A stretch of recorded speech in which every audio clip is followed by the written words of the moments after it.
May nababasa ako sa palad mo. Buhay pa yung tatay mo. Yung totoong tatay mo. Anong ibig sabihin nun? Isa lang ang tatay ko. Isa lang ang pamilya ko. Halika, baka mo. Nakila, ako nga pala si Lolong. Papangako mo anak ha, aalagaan mo siya. Alam, napakaswerte nga namin sa iyo eh. Kasi may pangarap ka. Gusto mong makita ang buong mundo. Matutupad mo yung tutulungan ka namin.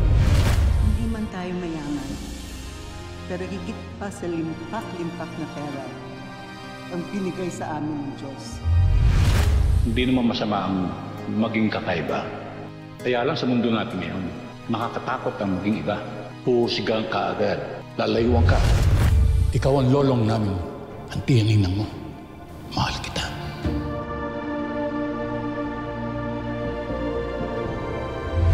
Isa lang ang mahihiling ko sa'yo, ha? Mag-iingat at mag-iingat ka, anak.